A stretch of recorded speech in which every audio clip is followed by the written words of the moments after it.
દરેક ધર્મ પોતાનો રંગ જાણે પકડી લીધો. આ બધા જે મર્મવાણીના જે ભજનો છે, અંતર્મુખી જે ભજનો છે, એ ખરેખર કોઈ ધર્મને પર્ટિક્યુલરલી અનુલક્ષીને છે જ નહીં. કે મૃગલો છે એ આખું જીવન છે ને જંગલમાં ભટકતો ફરે છે એક સુગંધની શોધમાં. ને સુગંધ કઈ છે? એ કસ્તુરી છે રે આ મૃગલાની માય.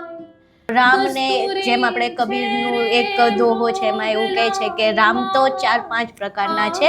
આપણે ખાલી દશરથના રામ ઉપર ફોકસ કરીએ છીએ, આતમ રામ વિશે ફોકસ નથી કરતા.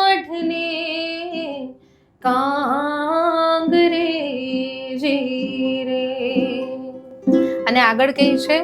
કેવી છીપું તું. છેલ્લે છે તો એક જ તત્વમાંથી નિપજેલું આ બધું આખું સંસાર ને આખી આ કહેવાય ને કે આપણે જે જીવી રહ્યા છીએ બધું જ.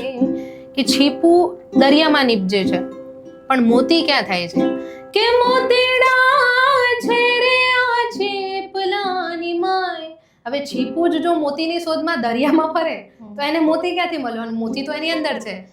મોતીડા છે રે છીપલાની માય, હે મોતીડા છે રે આ છીપલાની માય, આજ મારી મેના રે બોલે રે ગાઢને એકાંગ રે.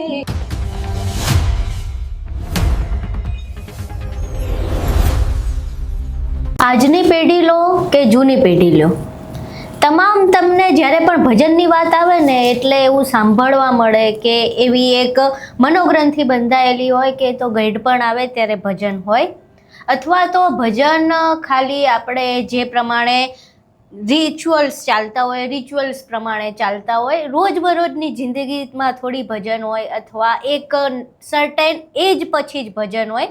પણ આ બધી જ મનોગ્રંથિઓ જ્યારે ભજન સાથે જે વ્યક્તિઓ જોડાઈને એ તોડી નાખતા હોય છે. અને આવા જ એક વ્યક્તિ આપણી સાથે ચક્રવાતમાં જોડાયા છે. માનસી મહેરિયા એમનું નામ છે.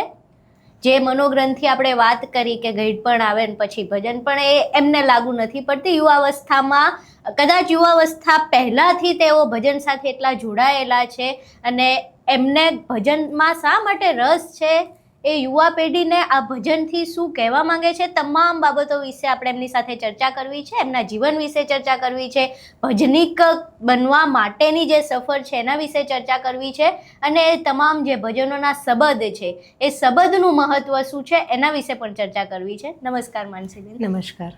સૌથી પહેલાં તો જે મેં પહેલાં જ ઇન્ટ્રોડક્શનમાં વાત કરી કે બધાને કેવું હોય કે એક ઉંમર થાય પછી ભજન હોય અથવા તો અમુક પ્રસંગે ભજન હોય. તો એ મનોગ્રંથિ જે બંધાયેલી છે લોકોની, એ તમને કેવી રીતે તૂટી અને તમારું શું કહેવું છે એ જે લોકોનું વિચાર છે એના વિશે?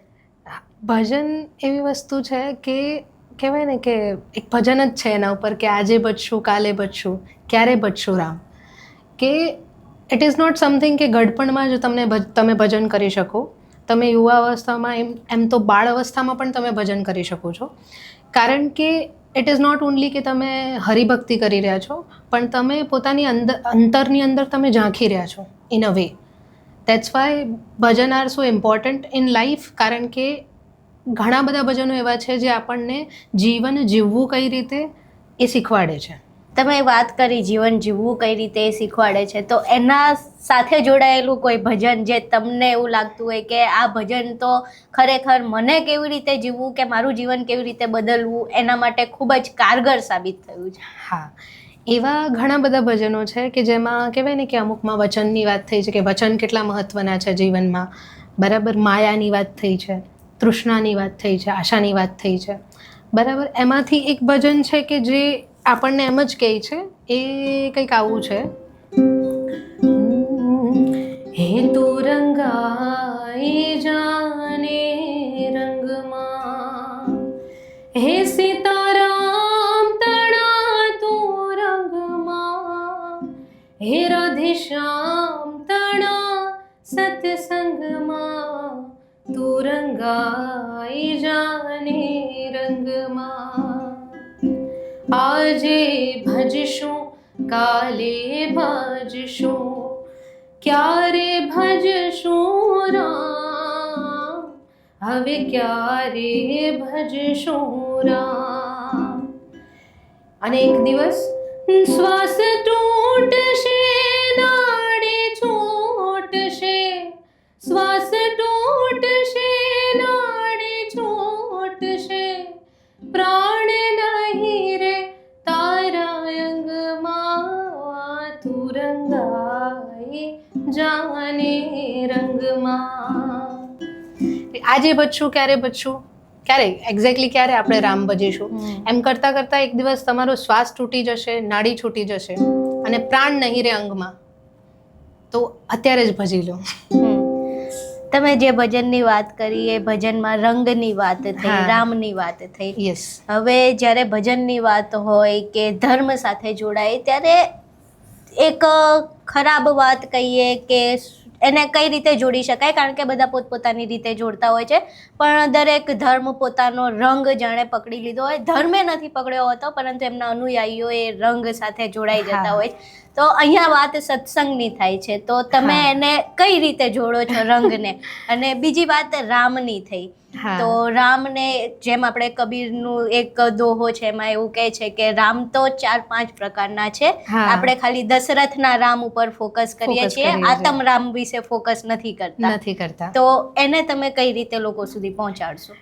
હવે જેમ તમે વાત કરી ધર્મની, તો આ બધા જે મર્મવાણીના જે ભજનો છે, અંતર્મુખી જે ભજનો છે, એ ખરેખર કોઈ ધર્મને પર્ટિક્યુલરલી અનુલક્ષીને છે જ નહીં. એ તમને એટલું કહી રહ્યા છે કે તમે તમારી જાત સાથે બેસો. કહેવાય ને કે તમારે જે પરમ તત્વની તમે શોધમાં છો, કે જેની તમને પ્રાપ્તિ કરવાની ઈચ્છા છે, એ ખરેખર તમારી અંદર રહેલું છે. તો પહેલાં તમારી અંદર તમે ઝાંખો. એના માટે જ છે ને દાદા મેકરણ કહે છે કે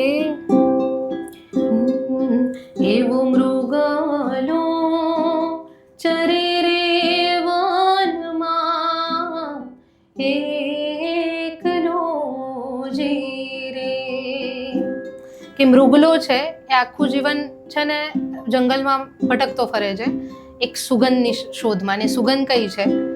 એ કસ્તુરી છે રે આ મૃગલાની માય, કસ્તુરી છે રે મૃગલાની માય, આજ મારી મેના રે બોલી રે ગાઢને કાંગરે જી રે. અને આગળ કઈ છે? કેવી છીપું તો સમદારિયામાં નીપજે જી રે. કે છીપું દરિયામાં નીપજે છે, પણ મોતી ક્યાં થાય છે? કે મોતીડા છે રે આ છીપલાની માય. હવે છીપું જ જો મોતીની શોધમાં દરિયામાં ફરે તો એને મોતી ક્યાંથી મળવાનું? મોતી તો એની અંદર છે. મોતીડા છે રે છીપલાની માય, હે મોતીડા છે રે આ છીપલાની માય, આજ મારી મેના રે બોલી રે ગાઢને એકાંગરે જી રે. અને તમે જેમ કીધું કે બધા ડિફરન્ટ ધર્મ છે, કે કહેવાય ને સંપ્રદાયો છે, છેલ્લે છે તો એક જ તત્વ. એક જ તત્વમાંથી નિપજેલું આ બધું આખું સંસાર ને આખી આ કહેવાય ને કે આપણે જે જીવી રહ્યા છીએ બધું જ. તો એ એક જ તત્વને અલગ અલગ નામથી તમે પોકારો છો. જેમ કે કહેવાય ને કે હરિતારા નામ છે 1000, કયા નામે લખવી કંકોત્રી, બરાબર? તો છે તત્વ છેલ્લે એક જ. અને even our bands name is Ekatva. Ekatva means કે એક તત્વ જે સૌમાં એક જ છે. તો જે પ્રમાણે તમે વાત કરી, હા. હવે તમે જે વાજિંત્ર વગાડી રહ્યા છો ને, સામાન્ય રીતે કોઈ પણ ભજનીકને જોઈએ ને તો કાં તો એમના હાથમાં રામસાગર હોય કાં હાર્મોનિયમ હોય. તમારા હાથમાં આ જે વાજિંત્ર છે જે ભજનીકો છે એના કરતાં અલગ છે. તો આ વાજિંત્રનું નામ શું છે અને તમે આ વાજિંત્ર કેમ પસંદ કર્યું? હા, તો આ ઇન્સ્ટ્રુમેન્ટનું નામ છે યુકુલેલે. હા, ઘણા બધા એમ કહેતા હોય નાનું ગિટાર, બરાબર, પણ અને આનું પર્સનલી મેં નામ પાડેલું છે Meru, from the name of Meru પર્વત.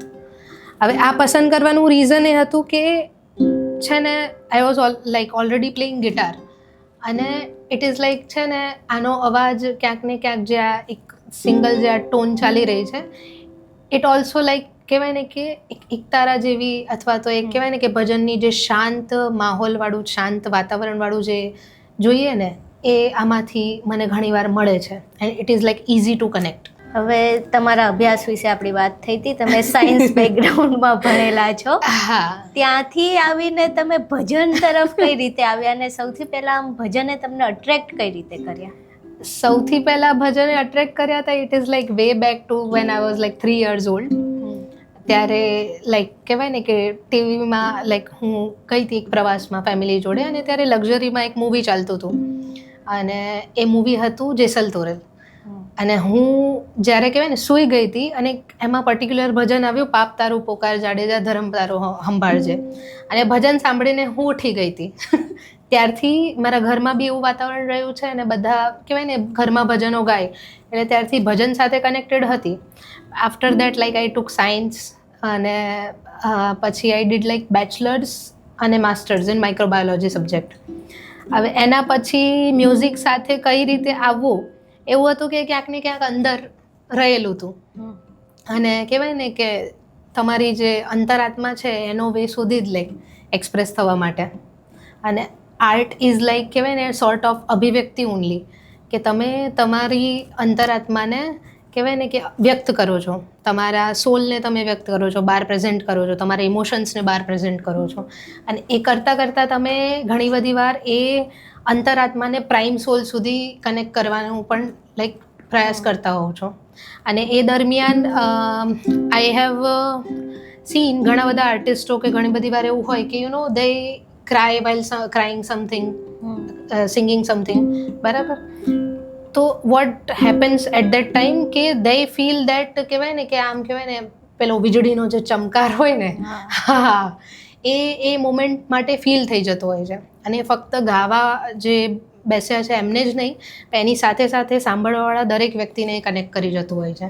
એટલે ઘણા બધા ભજનો તમે જોશો ને તો હજી આપણા મગજમાંથી છાપ ક્યારેય નીકળવાની જ નથી એ ભજનોની. તમે જેસલ તોરલની વાત કરી. જેસલ તોરલની જે આખી વાર્તા છે ને, એ મોટા ભાગના લોકોને નથી ખબર હોતી. લોકોને એ ખબર હોય છે કે આવું ભજન છે, પાપ તારું પોકાર. એ ભજનના શબ્દ અને એની સાથે જોડાયેલી વાર્તા તમે કહી શકો તો?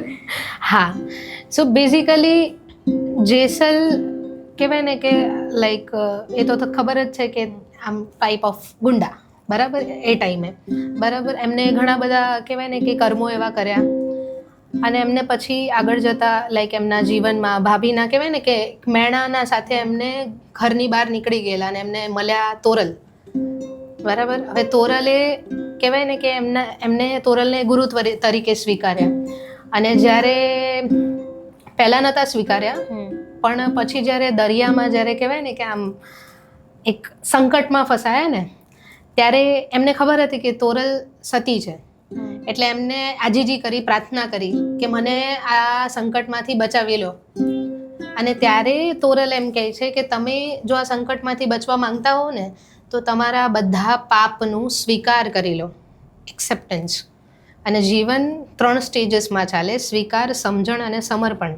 અને આનું ઉત્કૃષ્ટ ઉદાહરણ જેસલ તોરલ છે. તમે જો પહેલાં એમને સ્વીકાર કર્યો આ ભજનમાં, પાપ તારું પોકાર જાડેજા ધરમ તારું સંભાળજે, બરાબર.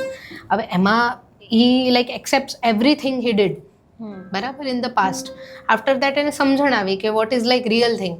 અને પછી એમને ગુરુ પ્રત્યે કહેવાય ને ગુરુભાવ ના રાખીને એમને સમર્પણ કર્યું પોતાનું. યસ, તો આ રીતનું કંઈક છે એમાં. ગુરુ ભાવની વાત કરી આપણે. હા, તમારા જીવનમાં કોઈ એવા ગુરુ છે જે તમને ભજનિક તરફ આગળ લઈ ગયા? અને ભજનની વાત કરીએ તો ભજન ઈશ્વરને પામવા કરતાં વધારે પોતાને પામવાની વાત છે. તો એ સમજણ આટલી નાની ઉંમરમાં આવવી પહેલાં તો એ સૌથી મોટી વાત છે, કારણ કે લોકોને વર્ષો વીતી જતા હોય છે, અમુક તો એમનામ કદાચ એમનું મૃત્યુ થઈ જતું હોય છે, પણ એ પોતાને નથી પામી શકતા. એ જે દુનિયાની ને સમાજની જે માયાજાળ છે એમાં જ ફસાયેલા રહેતા હોય. તમારી એક ક્ષણ કઈ હતી કે તમને એ કયા ગુરુ મળ્યા કે જેણે તમને આ વસ્તુને ફીલ કરાવી અને એવું થયું કે હવે આ જ દિશા છે? હા, મારા મત પ્રમાણે ગુરુ એ દરેક વ્યક્તિ છે, એ દરેક વસ્તુ છે જે તમને અંધકારથી પ્રકાશમાં લઈ જતા હોય, જે તમને અજ્ઞાનમાંથી જ્ઞાન તરફ લઈ જતા હોય, એ દરેક વસ્તુ છે. સપોઝ તમે મને કંઈ જ્ઞાન આપ્યું તો તમે પણ ગુરુ થયા, બરાબર. સદગુરુ ઇઝ ડિફરન્ટ, બરાબર. પણ લાઈક ગુરુ કોઈ પણ વસ્તુ હોઈ શકે, કોઈ પણ વ્યક્તિ હોઈ શકે. તો એવા ઘણા બધા વ્યક્તિઓનો ફાળો રહ્યો કે કહેવાય ને કે આ જર્નીમાં મને એક રૂપે મદદરૂપ થયા. અને છે ને એક આર્ટિસ્ટ માટે અને એક I have heard this a lot, like even in that rock star movie, બરાબર, કે પેઇન જે છે ને એનાથી તમારું આર્ટ વધારે બહાર આવે. હવે છે ને I was like researching on it કે why it is like that. તો જ્યારે તમે પેઇનમાં હો છો ને ત્યારે તમે છે ને જે બહારની દુનિયા હોય છે ને એનાથી ડિસ્કનેક્ટ થઈ જાઓ છો, બરાબર. અને ડિસ્કનેક્ટ થાવ છો ને ત્યારે તમે અંદરની દુનિયાથી કનેક્ટ થાવ છો, એટલે તમે બહિર્મુખીથી અંતર્મુખી થાવ છો. હવે તમે જ્યારે અંતર્મુખી થાવ છો ત્યારે જે અંતરમાંથી જે કલા કે જે ભાવ નીકળશે એ શુદ્ધ જોવાનો એકદમ, અને કહેવાય ને એક યુનિકનેસ હોવાની જેમાં. એટલે આ બધા સુધી પહોંચાડવા આઈ વિલ સે કે there were many people, many band members and many things available. અને જેમને કહેવાય ને કે constantly they pushed me to my limits, કે હા હવે હજી આગળ કરી શકીએ છીએ, હજી આગળ કરી શકીએ છીએ, હજી બેટર કરી શકીએ છીએ. સદગુરુની વાત કરી, કબીરના પણ બહુ બધા ભજનમાં સદગુરુ શબ્દ આવે છે, અને સદગુરુને પામવાની પણ વાત કરે. સદગુરુ છે શું હકીકત? સદગુરુ ખરેખર કહું ને તો લાઈક મારા મત પ્રમાણે કે એ એક પરમ તત્વની વાત થઈ રહી છે, બરાબર. કે કહેવાય ને કે એક સમર્પણ ભાવ છે, એક તમારા સદગુરુ જે તમારા કહેવાય ને કે ઈષ્ટદેવ છે, હરિ છે, જેને તમે માનો છો, એને તમે સદગુરુ કહો, બરાબર. અને છે ને majority of the times when we are in issues ના, તો સૌથી પહેલા ગુરુ તો આપણે જ પોતાના હોઈએ છીએ, બરાબર. કેમ કે આપણે જ એ પરિસ્થિતિમાંથી કેમનું બહાર નીકળવું એ આપણી જાતને આપણે જ શીખવાડતા હોઈએ છીએ ઘણી બધી વાર. તો સદગુરુ ઇઝ અ તત્વ, લાઈક કહેવાય ને તમે કૃષ્ણ લ્યો, હરિ લ્યો, બરાબર, શિવ લ્યો, શક્તિ લ્યો. તો સદગુરુ એ એક તત્વ છે. અને તમે વાત કરી વચમાં માયાની, તો છે ને માયા એકચ્યુઅલી ઇઝ ધેર, કે એમાં તમારે રહેવાનું જ છે. માયાથી છૂટવાનું નથી કે ના છૂટો છો, બરાબર. પણ what you can do better is તમે માયામાં રહીને એના સાથે ડિટેચમેન્ટ રાખો. એટલે કહેવાય ને કે માયામાં રહીને પણ માયા રહિત રહેવું, એવું. આપણે ભજનની વાત કરીએ, ભજનિકની વાત કરીએ, તો ગુજરાતમાં જાણીતા જેમના ભજન કહીએ તો અત્યારે શું અનાદિકાળ સુધી ખતમ નહીં થાય, એવા એક નરસિંહ મહેતા ને બીજા ગંગા સતી. તો નરસિંહ મહેતાનું તમારું પ્રિય ભજન કયું અને ગંગા સતીનું તમારું પ્રિય ભજન કયું? નરસિંહ મહેતાનું મારું પ્રિય ભજન ટુ બી ઓનેસ્ટ પ્રભાતિયું છે, એટલે અત્યારે તો I would not sing that. અને ગંગા સતીનું મારું પ્રિય ભજન કહું ને તો તમે છે ને ભજનો વારંવાર પહેલાં તો સાંભળો, બરાબર. તમે બધા ભજનો સાંભળો, પણ એક એવી મુમેન્ટ હશે, એક એવી લાઈન હશે પર્ટિક્યુલરલી કે જ્યાં તમને આવીને ભજન હિટ કરશે ને, બરાબર, એ કહેવાય ને વીજળીનો ચમકારો થશે ને, ત્યારે ને ત્યારે ઓનલી યુ વિલ લાઈક કહેવાય ને કે understand the real meaning of it. અને એવું મારા માટે છે ને બે ભજનો હતા, એક તો મેરુ તો ડગે અને એક વીજળીને ચમકારે.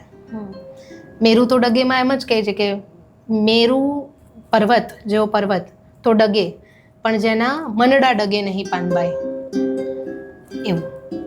તો it is like you know telling you કે છે ને કોઈ પણ પરિસ્થિતિમાં દ્રઢ મન કઈ રીતે રહેવું, ચિત્તની વૃત્તિ કેવી રીતે નિર્મળ રાખવી તમારી. યસ. ગંગા સતીના ભજનમાં પાનબાઈનું નામ બહુ આવે, પણ પાનબાઈ કોણ એ મોટા ભાગના લોકોને નથી ખબર હોતી. હા, હવે ગંગા સતી અને પાનબાઈ વચ્ચેની સ્ટોરીમાં ઘણા બધા કહેવાય ને કે અલગ અલગ સ્ટોરી લાઇન્સ છે. જેમ કે અમુકનું માનવું એમ છે કે બંને વહુ અને સાસુ હતા, અમુકનું માનવું એમ છે કે એમને લાઈક શિષ્ય હતા ઇન ધ સેન્સ કે એમની સાથે જ લગ્ન વખતે એમની સાથે આવેલા હતા. પણ આપણે ટૂંકમાં જાણીએ ને તો પાનબાઈ ગંગા સતીના શિષ્ય હતા, યસ. અને કહરસંગ બાપુ પહેલાં જ સમાધિ લઈ લીધી હતી અને પાનબાઈને ગંગા સતીને ત્યારે જ સમાધિ લેવી હતી. ત્યારે કહરસંગ બાપુએ કીધું કે તમે 52 દિવસ પછી સમાધિ લેજો અને 52 દિવસ સુધી તમે પહેલાં તમારા જે શિષ્ય છે ને એ પાક્યા નથી હજી, તો તમે એને લાઈક જ્ઞાન આપો 52 દિવસ સુધી અને પછી તમે એને એ પરિપક્વ થાય ને પછી જ તમે સમાધિ લઈ શકો. યસ, એટલા માટે. તો 52 ભજન છે ગંગા સતીના, જે એમણે પાનબાઈને કીધા હતા, એમાંનું એક ભજન પાનબાઈનું રિપ્લાય આપતું છે. એ ભજન વિશે પણ લોકોને નથી ખબર, તો એના વિશે જરાક. એ ભજન એવું છે કે જ્યારે પાનબાઈ આ બધા ભજનો એમને કહી રહ્યા હોય છે, ગંગા સતી કહી રહ્યા હોય છે પાનબાઈને આ બધા ભજનો, ત્યારે પાનબાઈ જવાબમાં એમ કહે છે કે છૂટા છૂટા તીર અમને આમ ના મારો ગંગા સતી, બરાબર બાઈજી. અને એ ટૂંકમાં એમ કહેવા માંગી રહ્યા હોય છે કે એમને છે ને દુઃખ થાય છે કે હવે ગંગા સતી જવાના છે, બરાબર. એટલે એમના કહેવાય ને હૃદયનો એક આમ કહેવાય ને કે આમ લાગણી ભર્યો ભાવ એમાં પ્રેઝન્ટ થતો હોય છે કે આટલા ઓછા સમયમાં તમે રહેશો અને મને આટલું બધું તમે જે કહીને જઈ રહ્યા છો તો હજી રોકાઈ જાઓ એમ. આજે છૂટા છૂટા કહેવાય ને જ્ઞાનરૂપી તીર તમે મારી રહ્યા છો, હા, એ આ રીતે કરો. હવે ગંગા સતી અને પાનબાઈની આપણે વાત કરી. હા, પાનબાઈ એ પોતે શિષ્ય તરીકે રહ્યા ગંગા સતીના, અને જે 52 દિવસની વાત કરી કે 52 દિવસ એમણે સાંભળ્યું ગંગા સતી જે જ્ઞાન આપતા હતા. પણ આજની જો કદાચ આપણે વાત કરીએ ને તો ઘણી વખત એવું થાય કે કદાચ મને પણ મારા સિનિયર 2 વસ્તુ વધારે કહે તો મને એમ થાય કે શું જાણે મને કઈ ખબર નહીં પડતી હોય, આટલું બધું કઈ મને ના ખબર પડતી હોય એવું થોડી હોય. કાંઈક તો મને આવડતું હશે ને, તમે દર વખતે એવું કહો તને આ નથી ખબર, આ નથી ખબર. ને 52 ભજનમાં એ જ વસ્તુ છે, જે 51 ભજન છે એમાં, કે આટલી વસ્તુ છે, આનું જ્ઞાન નથી, અને ગંગા સતી એને જ્ઞાન આપે છે. તો એ જે ગંગા સતીનું પેશન્સ હતું કે એમણે જે ધીરજ રાખી, પાનબાઈએ જે ધીરજ રાખી અને ગંગા સતીની બધી જ વાતો સાંભળીને સ્વીકાર કર્યો કે હા મને નથી આવડતું અને આ ભલે મારી સાથે આટલા સમય હતા પણ તેમ છતાં હું નથી શીખી શકી એમના જોડેથી, ને એમને એટલે કહરસંગ બાપુએ સમાધિ લીધી, તેમ છતાંય મને શીખવાડવા માટે, મને સમજાવવા માટે રહેવું પડ્યું છે. એ પેશન્સ અત્યારની જનરેશનમાં ગત જનરેશનમાં પણ કદાચ નહીં જોઈ. તો એના વિશે શું કહેશો તમે? પહેલા તો એવું હતું કે ગુરુ છે ને તમને સુધારવા માટે મારી લે, બરાબર, અને એ જે માર હોય ને કદાચ એનાથી જ તમે આગળ વધો છો કોઈ ને કોઈ રીતે. It is not only positive comments કે જે આપણને લિફ્ટઅપ કરતું હોય છે. ઘણી બધી વાર નેગેટિવ કમેન્ટ્સ હોય છે કે જેને પ્રૂવ કરવા માટે આપણે લિફ્ટઅપ થતા હોઈએ છીએ.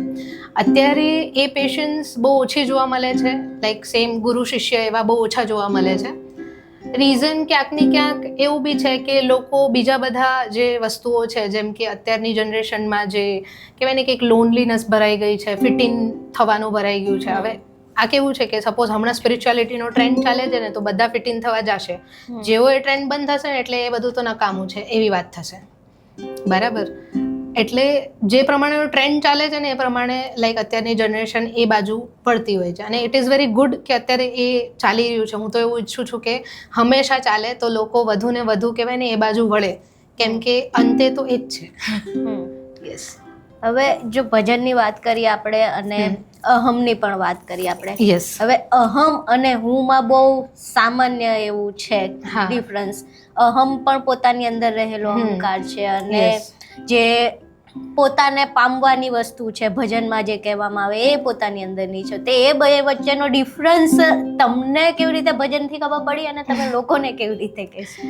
બેઝિકલી અહમ જે વસ્તુ છે કે હુંપણું જે છે માણસની અંદરનું, તો એ એવું છે કે તમે જ્યારે સદગુરુ પાસે જાઓ, ગુરુ પાસે જાઓ ને તમારા, કે ભક્તિના માર્ગ પર તમે ચાલો ને, તો સૌથી પહેલાં અગત્યનું છે ભાંગવું એ હુંપણું.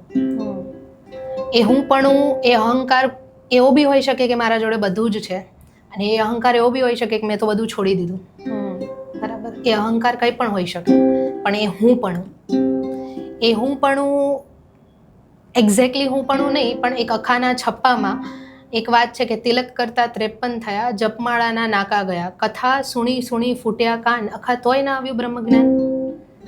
તિલક કરતા 53 થયા કે, અને જપમાળા જે માળા હોય એના નાકાઈ ગયા, કથા આટલી બધી સાંભળી કથા સુણી સુણી ફૂટ્યા કાન અખા તોય તને ના આવ્યું બ્રહ્મજ્ઞાન. કે તું જે કહેવાય ને ભક્તિ કરો છો, જેમ કે કબીર પણ કહીને ગયા કે સુનતા નહીં ધૂન કી ખબર અનહદ કા બાજા બાજતા. અંદરની તમે ધૂન સાંભળતા નથી અને બહાર બધે શોધો છો. હા, એટલે આ ઘણા બધા ભજનનો ફાળો રહ્યો કે જેમાં એ અહમ અને એ જે હું પણુની ભાવના છે, એમ તો નહીં કહું કે પૂરેપૂરી, પણ પ્રયાસ રહી છે દર વખતે કે એ ના આવે. તમારી ઉંમર હજુ તમે જેનઝીમાં આવી શકો એવી હશે. યસ. તો અત્યારની જે જેનઝી જનરેશન છે, આપણે છેલ્લા ઘણા સમયથી ટ્રેન્ડ જોઈએ તો કોન્સર્ટનો ટ્રેન્ડ છે, અને કોન્સર્ટના ટ્રેન્ડ વચ્ચે તમે ભજન અપનાવ્યા છે. હા. તો આમ એવું થાય કે હું બધાથી અલગ પડી ગઈ છું, કે કદાચ મિત્રો, કારણ કે આપણે જે દિશા પર ગયા જરૂરી નથી. હા. તો આમ ક્યારેક એવું થાય કે આ તો ભજનમાં પડી છે, આને નહીં ખબર પડે, આને સોશિયલ મીડિયાના ટ્રેન્ડથી સાઈડ કરો, એવું કંઈ થાય? ટુ બી ઓનેસ્ટ ના, કારણ કે હમણાંથી જે ભજન જેમિંગ ને ભજન કોન્સર્ટના ટ્રેન્ડ આવ્યા છે, એના લીધે પબ્લિક જે બધી છે, જેનઝી જનરેશન ઓલ્સો કહેવાય ને કે એ બાજુ બહુ સારી રીતે વળી છે. તો જેના લીધે આ ઇશ્યુઝ મેજોરિટી આવ્યો નથી. હા, પણ કહેવાય ને કે આમ if you are like sitting with your friends, અને આ અત્યારે હું તમને જેમ વાત કરી રહી છું કે જે કહેવાય ને અંતર્મનની વાત હું કરી રહી છું, તો એવી હું ત્યારે ના કરી શકું. હા, નહીંતર કે જો આ પાછી ભજનવાળી ચાલુ થઈ ગઈ. હા, એટલે happens, but not that much. આવું ક્યારેક મોટા લોકો સાથે બી થાય કે જ્યારે વડીલો સામે બેઠા હોય ને પછી આપણે વાત કરીએ તો આપણે તો કહેવત પણ છે કે નાના મોઢે મોટી વાત ના કરાય. હા, મારા ઘરે જ થાય એવું ઘણી બધી વાર. વેન લાઈક આમ કંઈક વાત ચાલતી હોય અને ખબર નહીં, મને આમ અંદરથી કંઈક એમ ઈચ્છા થઈ જાય તો હું કંઈક લાંબુ બોલી દઉં, તો એમને કહે કે જો હવે જ્ઞાન આપવાનું ચાલુ કર્યું. It happens. હા, but I am very grateful to have such like band members also, to have such friends and to have such family કે જે ફૂલ્લી આ બધી જ વસ્તુઓને સપોર્ટ કરે છે. ક્યાંય કહેવાય ને કે એવું નથી કે કોઈએ સપોર્ટ ના કર્યો હોય. ઘરમાં તમારા સિવાય કોઈ આ સંગીત સાથે જોડાયેલા કે ભજનીકનો કોઈ રસ્તો અપનાયેલો એવું? પ્રોફેશનલી નહીં, પણ મારા મમ્મી પણ ભજનો ગાય છે ઘરે જ, અને દાદી અને નાની ત્રણે ભજનો ગાય છે, પણ ઘરમાં જ, like not in professional way. તો નાનપણમાં તો દાદા સવારમાં લાઈક ભજનો ચલાવી દેતા, અને આજુબાજુના બી વાતાવરણ એવા હતા કે બધા ઘરમાં સવારમાં હેમંત ચૌહાણના ભજનો ચાલતા હોય સવારમાં વહેલી પરોઢે, એટલે એ બધાનો ઘણો ફાળો રહ્યો. બાકી આમ પ્રોફેશનલી આર્ટ ફિલ્ડમાં કોઈ નથી. યસ. ભજન તમે જે પ્રમાણે તમારા ઘરેથી સાંભળીને પછી તમારી અંદર એ એક હિટ થઈ ગયું ને પછી તમે એ દિશામાં વળ્યા. હા. આ જનરેશનમાં લાગે છે કે હવે ઘરમાં સવારે ભજનો વાગશે ને હવે કોઈને હિટ થશે? કારણ કે ટ્રેન્ડ ચાલે છે, તો સોશિયલ મીડિયાનો ટ્રેન્ડ તો કેવો હોય કે 20 સેકન્ડની રીલ ગઈ પછી એ ગઈ, પછી એ આવે ક્યારે આવે ખબર ન હોય. તો એ હવે ચલણ તો નથી રહ્યું. તો હવે લોકોને કેવી રીતે હિટ મળશે? ચાલશે કે નહીં ચાલશે એ હું નથી કહી શકતી, પણ અમારા પ્રયાસો પૂરા રહી છે કે એ બાજુ વાળી શકીએ લોકોને. નોટ બિકોઝ કે કહેવાય ને કે આપણું કહેવાય ને કલ્ચર છે ભજન કે et cetera, but it is like મેં કીધું એમ કે teaching a way of living. એટલા માટે એ સમજવું જાણવું જરૂરી છે. હવે suppose there is this crowd 100 લોકોનું, બરાબર, એમના સામે અમે ભજન કરી રહ્યા છીએ, જરૂરી નથી કે 100 લોકો સુધી એ પહોંચશે, પણ એમાંથી 10 લોકો સુધી બી પહોંચશે ને, એમને 10 લોકોને બી આમ હિટ કરશે ને, like, and it happen sometimes, તો પણ બહુ છે. એ 10 લોકો બી લાઈક કહેવાય ને કે બીજા 10 લોકોને કંઈક કહેશે, અને બીજા 10 લોકો ત્રીજા 10 લોકોને કંઈક કહેશે, એવું રીતને. ભજનમાં મહત્વનું જેના ઉપર ભજનીકો પણ ધ્યાન આપે ને જેના માટે ભજનો લખાયા એ શબ્દ હોય છે.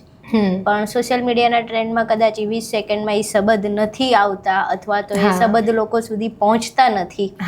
તો એ શબ્દ વિશે તમે શું કહેશો? શબ્દ પહેલાં એવું કહેવામાં આવતું કે ગુરુ શિષ્યને શબ્દ આપતા, બરાબર, અને એ શબ્દમાં બી શું જ હતું, જે લાઈક કહેવાય ને કે મંત્ર હોઈ શકે અથવા તો જીવનરૂપી જ્ઞાન હોઈ શકે. હવે તમે જેટલા બી ભજનો સાંભળશો, ગંગા સતીના છે, દાસી જીવનના છે, દાસ સતારના છે, ઘણા બધા એવા સંતો થઈ ગયા, સતી લોયણના છે, બરાબર. આપણે તો જાણીએ છીએ કે 52 ભજનો ગંગા સતીના છે, એનાથી બી વધારે ભજનો સતી લોયણના છે. તો આવા ઘણા બધા સંતો થઈ ગયા. તો એમને અંતે જેટલા બી ભજનો લખ્યા છે ને એમાં યોગ વિશે, સાધના વિશે અને કહેવાય ને કે કેવી રીતે તમારે અંતર સુધી પહોંચવું, આવી ઘણી બધી વાતો કરેલી છે એમાં જ. યસ.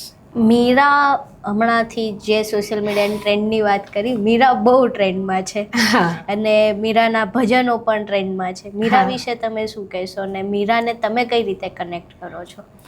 મીરાબાઈ ઇઝ લાઈક કહેવાય ને કે અમારું તો એવું છે કે અમે બધા જ લોકોને એક તત્વ તરીકે જ જોઈએ છે.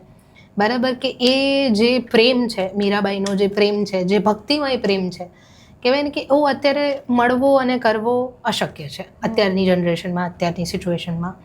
એટલે મીરાબાઈથી ઘણા લોકો કનેક્ટ થઈ શકતા હોય છે. ક્યારે સ્પેસિફિકલી જ્યારે તેમને એ ભક્તિમય પ્રેમમાં ઇન્વોલ્વ હોય છે, કે કહેવાય ને આમ એક કહેવાય ને કે કૃષ્ણ ભક્તિમાં એટલા લીન હોય છે, ત્યારે એમને મીરાબાઈ સાથે કનેક્ટ કરી શકે છે. હવે મીરાબાઈ આમ એક જોવા જઈએ તો એક પર્ટિક્યુલર કેરેક્ટર છે, પણ એવા ઘણા બધા સંતો થઈ ગયા, ઘણા બધા છે ને મહાન લોકો થઈ ગયા કે જેમને છે ને આ રીતે ભક્તિમય પ્રેમમાં પોતાનું આખું જીવન આપી દીધું અને ઘણા બધા ભજનો અને ઘણું બધું આપણને પણ આપીને ગયા. તો Mirabai is like I connect to Mirabai in a way કે કહેવાય ને કે જે ભક્તિમય પ્રેમ છે, એ જે મળવાની તૃષ્ણા છે, જે એ કહેવાય ને કે એક સ્પર્શની તૃષ્ણા છે જે સ્પર્શ થાય નહીં, એવું કંઈક એ રીતે આઈ કનેક્ટ ટુ હર. પ્રેમની વાત કરી. હવે પ્રેમ એ ભજન હોય, ભક્તિ હોય કે જીવન જીવવાનો સાર હોય, સૌથી મહત્વની વાત પ્રેમ છે. યસ. પણ છેલ્લા ઘણા સમયથી ગુજરાતમાં આપણે જોઈએ ને તો પ્રેમ લગ્નથી લઈને પ્રેમથી લઈને બહુ વિવાદો થાય. હા. અને એમાં આંતરજ્ઞાતીય પ્રેમ લગ્ન હોય તો હોબાળો જ થઈ જાય આખો. હા. તો એવા લોકોને તમે મીરા સાથે કનેક્ટ કરીને કે પછી તમે જે ભજનિકથી જે રસ્તો અપનાવ્યો છે એની સાથે, કે જે પ્રેમની વાત છે, જે દયાની, કરુણાની વાત છે, એ સાથે તમે શું સંદેશ આપશો? હા. તો first of all, according to my point of view, we are here to spread love only. બધે લાઈક ઇટ ઇઝ નોટ સીમિટ ટુ કહેવાય ને કે આમ તમે રિલેશનશિપમાં છો કે તમારા ફ્રેન્ડ્સ છે કે તમે ફેમિલી છે, તમે રેન્ડમ સ્ટ્રેન્જરને પણ કહેવાય ને કે આમ પ્રેમથી તમે સ્માઇલ આપીને તમે નીકળી જઈ શકો છો. Hair to spread love only. તમે વિચારો કે અંતે આપણા જોડે આપણું પોતાનું આવેલું શું છે? આમ આપણે શું આપી શકીએ છીએ પ્રેમ સિવાય? કંઈ નથી આપી શકતા. એટલા માટે વી આર હેર ટુ કહેવાય ને સ્પ્રેડ લવ. હવે બીજી વાત રહી કે આ પ્રેમ લગ્ન એન્ડ એક્સેટ્રા, હવે એ વિષય તો લાઈક આખો કહેવાય ને કે એક જુદો જ છે. બરાબર. કારણ કે ઘણી બધી વાર અત્યારે એવું હોય છે કે જે પ્રેમ છે એની પરિભાષાઓ દરેક વ્યક્તિ માટે અલગ અલગ છે. બરાબર. મારા માટે પ્રેમ ઇઝ લાઈક સમર્પણ ભાવ. ઘણા લોકો માટે પ્રેમ કંઈક અલગ હોઈ શકે. તમને તમારા જીવનમાં શું લાગે છે કે ભજનની, તમે જે પ્રમાણે ભજન અપનાવ્યા ને પછી તમારા જીવનમાં શું બદલાવ આવ્યો? અને સામાન્ય જે લોકો હાલ અહીંયા ભજન સાથે એમને કાંઈ લેવા દેવા નથી, કદાચ એ ખાલી સાંભળે છે, રીલમાં આવી ગયું હોય, મજા આવી હોય, સંગીતની દ્રષ્ટિએ જુએ છે, શબ્દ કે એ પ્રમાણે નથી જોતા, તો એમને જ્યારે હિટ મળે ત્યારે શું ચેન્જ આવી શકે જીવનમાં? હા. તો હું કદાચ તમને આજથી 3 કે 4 વર્ષ પહેલાંની મારી પર્સનાલિટી બતાવીશ તો તમે you will be like no, this is not you. એક તો તમારી પર્સનાલિટીમાં ચેન્જ આવે છે, તમારા વિચારોમાં ચેન્જ આવે છે, તમારા સ્વભાવ, તમારા વર્તનમાં ચેન્જ આવે છે, તમે વધારે ને વધારે વિનમ્ર બનતા જાઓ છો. કહેવાય ને ઈગો વસ્તુ જે રહી ને, એંગર ઇશ્યુઝ તમારા ઓછા થતા જાય છે. કેમ? તમને ખબર જ છે કે બધું નષ્ટ જ થવાનું છે. બરાબર. કમ્પ્લીટલી ઓછા થવા ઇઝ નોટ પોસિબલ. બરાબર. બધી જ વસ્તુ, પણ ઘણા બધા પોઝિટિવ ચેન્જીસ આવે છે. જેમ કે like I use to sing western songs, English songs, I still sing. તો ત્યારે ભજનો હું એટલા બધા ગાતી નથી. જ્યારે શરૂઆતમાં ગિટાર શીખ્યું ને ત્યારે આઈ use to Singh Bollywood and western only. બરાબર. પછી ધીમે ધીમે આ કીધું ને કે ભજન મૂળિયા તમને પાછા ખેંચી જ લે. બરાબર. એ રીતે ફરીથી પાછા અમારે ભજન ગાવાનું ને બધું કરવાનું ચાલુ થયું. તો મારા માટે એ પ્રમાણેનું રહ્યું છે. એવી કોઈ ઈચ્છા ખરી કંઈ પ્લેબેક સિંગિંગ કરવાની કે બોલિવૂડમાં જવાની? હવે તો ગુજરાતી કલ્ચર પણ એટલું આવી ગયું છે. એવી કોઈ ઈચ્છા કે ત્યાં જઈને ગાવું છે? ગાઈ શકાય, એમાં પણ કંઈ વાંધો નથી. લાઈક ઇટ ઇઝ લાઈક કહેવાય ને કે music have no language barriers. કોઈ પણ કલા છે એની કોઈ લેંગ્વેજ બેરિયર હોતી જ નથી. લાઈક અમે આજથી 3 વર્ષ પહેલાં કબીર તત્વ કરીને કોન્સેપ્ટ કરેલો એન અભિવ્યક્તિ. તો અમે એમાં કબીરને સેન્ટરમાં રાખીને એમની જુદી જુદી સમજણને કાઠિયાવાડના ભજનો સાથે સરખાવતા હતા. જેમ કે પેલું છે ભલા હુઆ મુરી ગગરી ફૂટી મેં પનિયા ભરન સે છૂટી, કે સારું થયું અમારા અણસમજણ રૂપી ગગરી ફૂટી ગઈ તો મેં પનિયા ભરન સે છૂટી. પણ આપણા કાઠિયાવાડમાં આપણી ગગરી ફોડવાવાળો કોણ હોય? તો ત્યારે અમે એને કનેક્ટ કરીએ ઘમર ઘમર મારું વલોણું ગાજે ને શ્યામ આવીને મારી મટુકી ફોડે. તો એમાં અમે ઘણા બધા ગીતો એવા પણ લીધા હતા. એક કમ્પોઝિશન હતું કે જે બેંગોલી હતું, જે રવિન્દ્રનાથ ટાગોરનું હતું. તો like there is no language barrier, કેમ કે દરેક લેંગ્વેજમાં દરેક કહેવાય ને કે ભજનો છે. મરાઠી બી ઘણા બધા ભજનો છે, બરાબર? તો એ બધામાં લાઈક જ્યારે આમ કલાની વાત આવે ને તો એ અંતરની અભિવ્યક્તિ જ છે. તો like don't mind doing that also. છેલ્લે તો જ્યારે હું કંઈ પણ ગાઈ રહી છું તો હું કહેવાય ને કે એક પર્ટિક્યુલર તત્વને જ અનુલક્ષીને ગાઈ રહી છું, no matter whatever it is. હા, એટલે ભજનની સાથે સાથે તમે અભિવ્યક્તિમાં રંગ મેઘાણીનો પણ એક કાર્યક્રમ કર્યો હતો. એમાં તમે મેઘાણીના જે અમુક એવા ગીતો છે કે જે અત્યારે લોકોને નથી ખબર હોતી એવા ગીતો તમે પ્રસ્તુત કર્યા હતા. મેઘાણી વિશે શું કહેશો અને ગુજરાતના લોક સાહિત્ય વિશે શું કહેશો? મેઘાણી વિશે ખરેખર તો કહેવાની આપણી કહેવાય ને કે એ નથી, કેમ કે એમને જે સાહિત્ય અને જે કહેવાય ને કે ગામે ગામ જઈને જે લોક સાહિત્ય એકઠું કર્યું, સંપાદન કર્યું જેનું, એ ખરેખર અવર્ણનીય છે. કારણ કે એ સમયગાળા દરમિયાન લોકગીતો પ્રેઝન્ટ હતા, ભજનો પ્રેઝન્ટ હતા, બધું પ્રેઝન્ટ હતું, બરાબર? પણ લોકવાણીમાં, લિખિતમાં ક્યાંય પ્રેઝન્ટ નહોતું. અને ત્યારે મેઘાણી સાહેબે આટલું સરસ કામ કર્યું હતું. મેઘાણીનું કોઈ એવું ગીત જે કદાચ લોકો સુધી નથી પહોંચ્યું ને તમને એવું છે કે આ તો લોકો સુધી પહોંચવું જ જોઈએ? હા, શ્યોર. છે ને, મેં છે ને રિસેન્ટલી બી પરફોર્મ કરેલું કે જ્યાં એક હાઇપોથેટિકલ સિચ્યુએશનમાં હું મેઘાણી અને કાગબાપુને સામે ચા પીતા જોતી હતી, બરાબર? તો એ સિચ્યુએશન દરમિયાન છે ને કાગબાપુ એમ કહે છે, હે હે આકાશ નાગડ નાર નાગર કોણ રે ગાડ્યા છે, આકાશની માતા તણા કોઠા કહો કેવડાશે, આ જાણવા જો વાતણી દિલ ઝંખના કટકી રહી, એ ભરમાંડમાં ભટકી રહી, અંતે મતે અટકી રહી.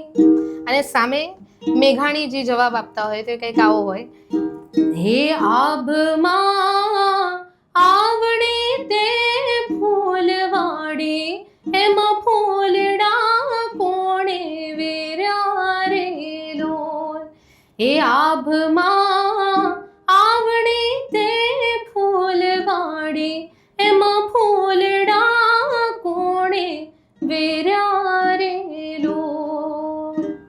અને રંગ મેઘાણીમાં અમે એમના સંપાદન કરેલું પણ એક ભજન પણ લીધું હતું, વિચ વોઝ ને સુનાલા વાટકાડીને રૂપાલા કાંગ સોડી, ઉલપાડુડો જોગી નાવાને બેઠો રે ભરથરી.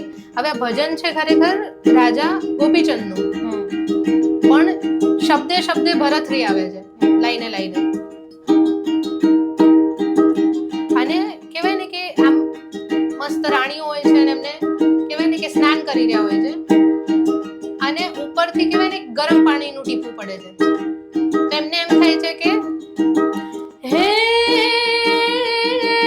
નાહી રે વાદલાડીને, નહીં રે વીજળાડી, આવો ચીતાના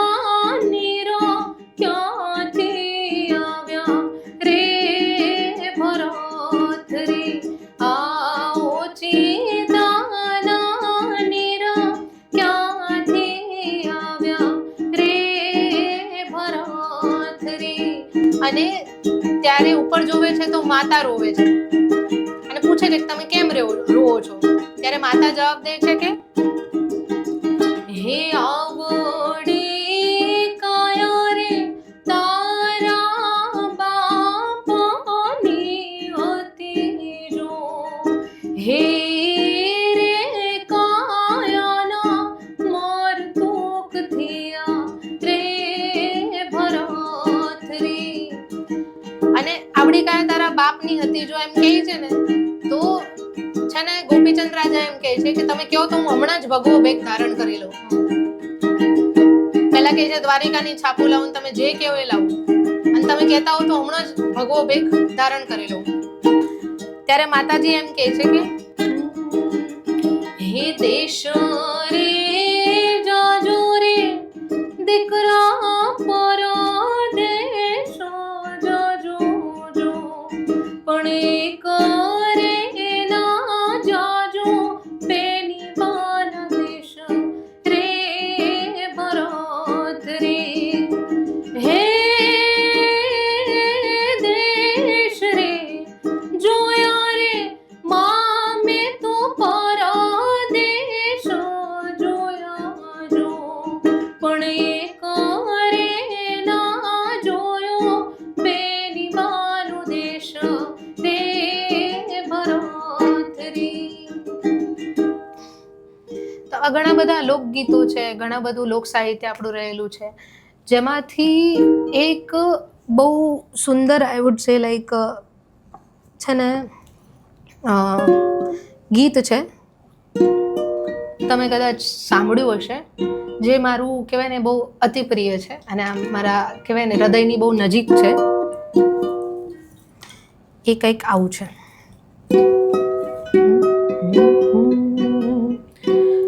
પણ અમે જાણ્યું ચેલૈયાને પરણાવશું, હરેની જાડેર જોડશું જાન, હેને ઓચિતાના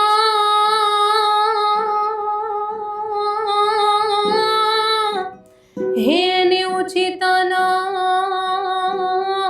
મરણ આવ્યા, હરે રેને સ્વર્ગેથી ઉતર્યા વિમાન. હે મેં તો એ મારો છે કડાયેલ મોર કુંવર ચેલૈયા, ચેલૈયા રે કુંવર ખમા ખમા તુને. હે મારે ચાખડીનો ચડનાર કુંવર ચેલૈયા, ચેલૈયા રે કુંવર ખમા ખમા તુને. અને ચેલૈયાની કહેવાય ને ખુમારી પણ કેવી કે એને ખબર હતી કે ઘરે જશે ને તો એનું માથું વાઢી નાખવામાં આવશે, છતાંય એમ કહે છે કે એ ભાગું તો મારે ભોમ કાલા જેને ભોરિંગ જેલેના ભાર, ભાગું તો મારી ભોમ કાલા જેને ભોરિંગ જેલેના ભાર. હે મેરું સરીખો ડોલવા લાગે આકાશને પાતાળ મેં રાવણમાં જન્મ મૂકે, ચેલૈયો સત ના ચૂકે મેં રાવણમાં જન્મ મૂકે, ચેલૈયો સત ના ચૂકે. ચેલૈયાની વાત કરી. ચેલૈયો કોણ છે અને એની સાથે જોડાયેલી કથા શું છે કહી દો. મારી જાણ પ્રમાણે એવું કહેવામાં આવતું કે શેઠ સગાડશા એ સ્વયં કર્ણના અવતાર હતા, બહુ દાનવીર હતા શેઠ સગાડશા અને એમના પત્ની. અને એક દિવસ ભગવાન એમની પરીક્ષા કરવા માટે યોગીનું સ્વરૂપ લઈને આવે છે એમના ઘરે ભિક્ષા માંગવા. તો ભિક્ષા માંગે છે ને તો એમને લાઈક જેટલું પકવાન બનાવી દો, જે બનાવી દો ને એ કાંઈ નથી ખાતા. અને છેલ્લે એમને એમ કહે છે કે તમારા દીકરાનું તમે પેલા 16 શણગાર સજો અને તમારા દીકરાનું માથું વાઢીને હસતા મોઢે એક પણ આંસુ ના નીકળવું જોઈએ, એ મને જમાડો ને તો હું જમું. બરાબર. અને એ સમયે છે ને આ જે હાલરડું તમે સાંભળ્યું છે લૈયાનું, એ કહેવાય ને માતાનું રુદન જે આંખે નથી નીકળી શકી રહ્યું ને એ આ શબ્દો વાટે નીકળ્યું છે, એટલે આમાં એટલો કરુણ રસ ભરેલો છે. અને માથું વાઢીને કહેવાય ને કે આપે બી છે, પીરોસે બી છે, તોય જોગી હજી પરીક્ષા લે છે ને એમ કહે છે કે તમે તમારા દીકરાને મારી બાજુમાં બેસાડો જમવા તો હું જમીશ. હવે દીકરાને તો લાઈક માથું વાઢી દીધું છે એનું, તો એ કેવી રીતે આવે? ત્યારે એમના જે સગાડસાના જે પત્ની છે ને એ કટાર લે છે, કેમ કે એમને ઓલરેડી છે ને પેટથી હોય છે, અને પોતાના ગર્ભના બાળકને કાઢીને એમની જોડે જમવા બેસાડવા માટે તૈયાર થઈ જાય છે ને ત્યારે ભગવાન જઈને પ્રસન્ન થાય છે. અત્યારે આટલું હોય તો અત્યારે તો જો ભજનીક તરીકે તમને કોઈ પણ જો વ્યક્તિને મળવાનું થાય કે જેણે આ શબ્દો લખ્યા છે, જેણે શબ્દો પહોંચાડ્યા છે, જે અત્યારે ચર્ચામાં છે અને કદાચ સનાતન કાળ સુધી એ રહેવાના જ છે, એમના ભજન એમના શબ્દ પણ રહેવાના છે, એવા કોઈ પણ વ્યક્તિ સંતને મળવાનું થાય તો તમે કોને પસંદ કરો ને કેમ? ઓબ્વિયસલી એ કાં તો હશે સતી તોરલ અને કાં તો હશે ગંગા સતી. કેમ? કારણ કે હું નાનપણથી એમના સાથે લાઈક ફર્સ્ટ કહેવાય ને કે ભજન મેં જાણ્યા હોય ને તો એમનાથી જ જાણ્યા છે. અને હજી કહેવાય ને આઈ વુડ સે કે છેલ્લા ઘણા વર્ષોથી અમે constantly we are doing research on Ganga Sati, Sati Toral અને ઘણા બધા સંતો અને સંત કવિઓ. પણ વન થિંગ ઇઝ દેટ કે છે ને તમે જેટલી બી રિસર્ચ કરશો, તમે જેટલી બી વાર ભજન સાંભળશો, જ્યાર સુધી તમને અડે નહીં ને ત્યાર સુધી તમે એને સમજી નહીં શકો. બરાબર? એ પર્ટિક્યુલર લાઈન તમને અડે નહીં કે કંઈ પણ હોઈ શકે, ત્યાર સુધી તમે એને જરાય સમજી નહીં શકો. તો એ કહેવાય ને પર્ટિક્યુલર જે લાઈન અડી હોય ને તો એ મને સતી તોરલના ભજનથી અને ગંગા સતીના ભજનથી અડી હતી. That's why. છેલ્લે તમારું મનપસંદ ભજન અથવા એવું ભજન જે તમારે લોકો સુધી પહોંચાડવાનું છે એના શબ્દના સાર સાથે.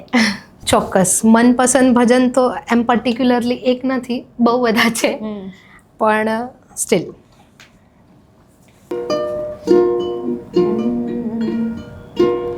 હે જે સાલ કરી લે હે વિચાર માથે જૂને જમકે રોમાર, હે સપના જેવો છે સંસાર તોડી રાણી કરે છે પોકાર, આવું ને જે સાલરાયા પણ પ્રેમ થકી મળી હોજે.